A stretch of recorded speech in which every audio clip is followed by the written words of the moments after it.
เรื่องของผมมันเริ่มตั้งแต่ที่ลูกเต๋าลูกนั้นตกลงถึงพื้นสมุดวันนี้จะมีเพื่อนใหม่ย้ายเข้ามาเรียนกับพวกเรานะไม่รู้หรอกนะโรงเรียนเก่ามึงเจ๋งขนาดไหนแต่อยากลองว่ะสัตว์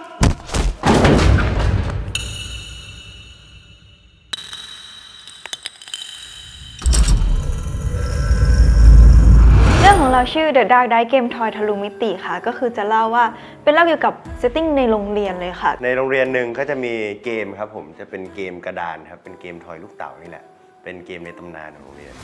ซึ่งเป็นชมรมที่หายมานานมากๆแล้วแต่ว่าเราไปเจอลูกเต๋ามาในโรงเรียนนี่แหละแล้วเกิดอุบัติเหตุสักอย่างหนึ่งทำให้เราเจอลูกเต๋านี้ขึ้นมาหลังจากที่มันหายไปนานมากๆแล้วเราก็เลยถูกดูดเข้าไปในเกมจากลูกเต๋านั้นครับผมแต่ละเกมเนี่ยมันก็ค่อนข้างมีความอันตรายทำให้เราแต่ละครั้งเนี่ยค่อนข้างกดดันในการที่จะออกมารวมถึงการเล่นเกมแต่ละครั้งมีของรางวัลที่ทุกคนก็ต่างอยากได้ค่ะลูกเต๋ามันมาจากกล่องของชมรมเกมกระดานลูกเต๋ามันจะไม่ใช่ลูกเต๋าธรรมดาครับผมลูกเต๋า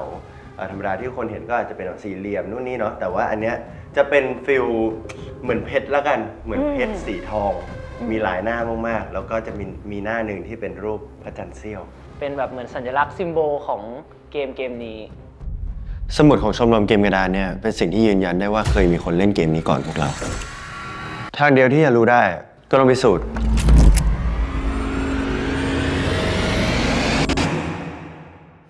ในห้องแปดเหลี่ยมก็จะเรียกว่าล็อบบี้เกมค่ะในห้องนั้นจะเป็นห้องที่เวลาที่เราทุกคนเนี่ยหลุดไปที่เกมเราจะไปที่ห้องนั้นก่อนพอไปห้องนั้นเสร็จเนี่ยมันจะมีประตูทั้งหมด8บานก็คือพวกเราทั้งหมด8คน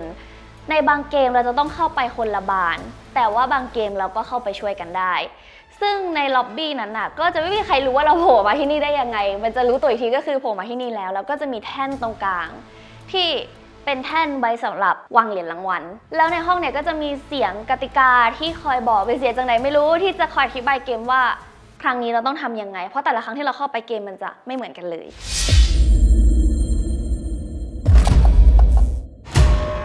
ยินดีต้อนรับผู้เล่นทั้ง8สู่จาฮุตีเกมแห่งปัญญาน่าจะต้องรู้สึกตื่นเต้นเนาะเพราะเราไม่รู้ว่าเราจะไปเจอกับอะไรตอนที่เราแบบเปิดประตูในการเลือกประตูด้วยมั้งเพราะว่าแบบประตูไหนมันจะแบบข้างหลังเป็นอะไรเราก็ไม่รู้ใช่เรื่องมันก็แอบจะยากแล้วก็ตื่นเต้นว่าจะไปเจออะไรเพราะมันมืดเนาะตอนเปิดมา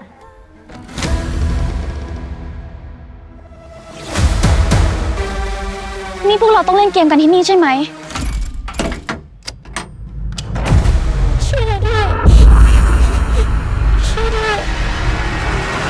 เกมแต่ละเกมถ้าพูดถึงจริงๆผมรู้สึกว่ามันจะมีความแตกต่างกันไปในแต่ละเกมครับมีทั้งเกมที่ใช้พละกำลังเกมที่ใช้สมองเกมที่อาจจะต้องแท็กทีมกันอะไรเงี้ยครับผมแล้วก็จะมีการหักหลังการโกงกันเกิดขึ้นค่อนข้างเยอะบางทีเราจะไปเจอเกมที่คิดว่าไม่มีอยู่บนโลกใบนี้จริงทำให้เราตื่นเต้นมากผมเล่นเองผมยังสนุกไปด้วยเลยแบบเหมือนเราได้เล่นเกมเองจริงๆเลยเราก็คือต้องเล่นให้ผ่านด่านถึงเราจะออกจากเกมนั้นมาได้ค่ะถ้าเกิดไม่ผ่านก็อาจจะมีบทลงโทษก็ในแต่ละเกมที่เราทอยเข้าไปเนี่ยมันก็จะแตกต่างกันไปหมดทุกครั้งเลยบางทีเราต้องใช้ความรู้บางทีเราต้องใช้เล่ห์เหลี่ยมบางทีเราต้องใช้การวางแผนบางเกมต้องใช้ความร่วมมือกันทั้งหมดเลยถึงจะกลับออกมาให้ได้แต่ว่าในแต่ละเกมเนี่ยมันก็จะแสดงให้เห็นว่าแต่ละตัวละครเขามีความปรารถนาที่จะอยากได้อะไรก็ต้องไปลุ้นดูว่าเราจะช่วยกันหรือว่าเราจะแตกคอกัน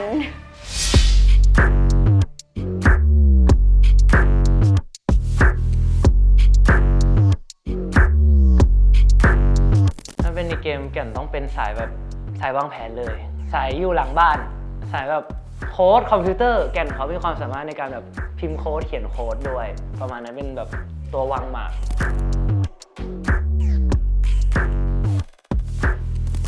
ก็จะเป็นคนที่คอยอธิบายเกมให้คนอื่นเข้าใจด้วย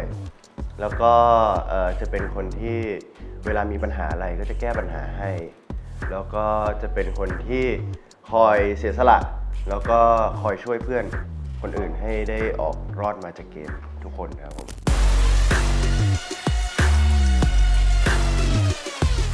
พี่ว่าเขาเป็นสายซุ่ม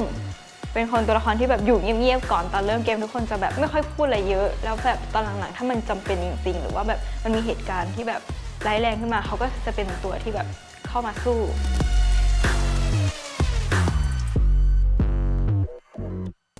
คือเบนซ์อะเป็นตัวละครที่ผมว่าเหมือนคนเล่นเกมไม่เป็นอะที่เราได้อัพสเตตมาแล้วเพิ่มแต่พละกำลังอย่างเดียวอะไรเงี้ยครับ ถ้าเกิดเป็นเกมทหารอะไรเป็นฟิลผู้หมวดคือแบบเข้มขรึมดุอะไรอย่างเงี้ยครับอยู่แบบชอบบังคับคนอื่นชอบแบบอยากให้คนอื่นทำตามเราตลอดเวลาเป็นสายวางแผนเป็นสายแบบชอบเจ้าแผนการอะไรอย่างงี้ เป็นสายผู้นำค่ะ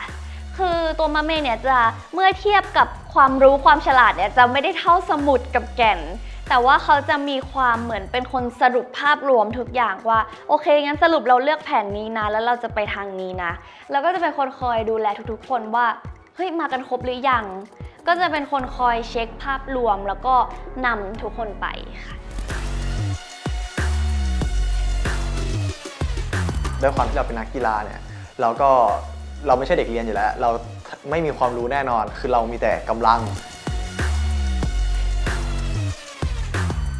พายก็จะเป็นคนขี้กลัวแล้วก็ขี้หึงขี้โวยวายอะไรอย่างเงี้ย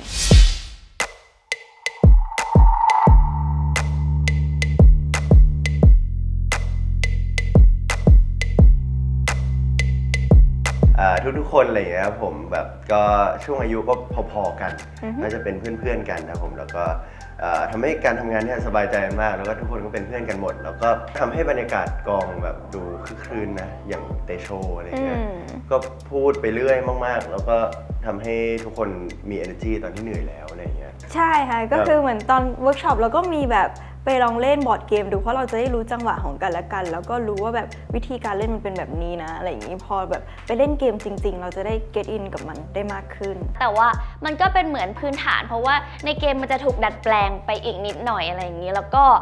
พวกเราทั้ง8คนเนี่ยนะแสดงทั้ง8คนได้มีการไปเล่นเกมแบบ escape room กันมาจริงๆแบบนอกรอบอะไรอย่างนี้ก็ทำให้เราได้รู้ความรู้สึกของการแบบความอึดอัดที่อยากจะออกจากสถานที่นั้นหรือว่าความแบบพยายามช่วยกันอะไรอย่างเงี้ย แล้วก็ทุกคนตอนที่เล่น escape room ในเกมอ่ะคือทุกคนเหมือนเป็นตัวละครนั้นกันหมดเลยอ่ะก็คือแบบก็จะมีคนที่แบบนั่งสังเกตแบบเป็นตัวนำอะไรอย่างนี้แล้วก็จะมีคนที่แบบยืนเฉยๆ แล้วด้วยความที่พวกผมมั่นใจในตัวเองกันซะเหลือเกินว่าพวกเราถ่ายเกมมาตั้ง8 ตอนแล้วเราก็เลยเลือกแบบยากสุดแล้วเราก็เลยใช้เวลาเกินไปเกือบ2 ชั่วโมงผมติดอยู่ในห้อง escape room กับคนอีก7 คนเกือบ2 ชั่วโมงอ่ะแต่สนุกมากเลยครับพอไปเล่นแล้วก็รู้สึกว่าแบบอ๋อเราเข้าใจตัวละครแล้วแบบบางอย่างตอนเราอ่านบทเนี่ยมันดูง่ายมากมันดูแบบอ๋อปริศนามันแค่นี้เองทำไมคิดไม่ออกแต่แบบพอเราไปลองเล่นจริงๆแล้วแบบพอถึงหน้างานอ่ะเฮ้ยมันยากมันแบบมันเหมือนง่ายนะแต่แบบมันคิดไม่ทันอ่ะมันคิดไม่ออกอะไรอย่างงี้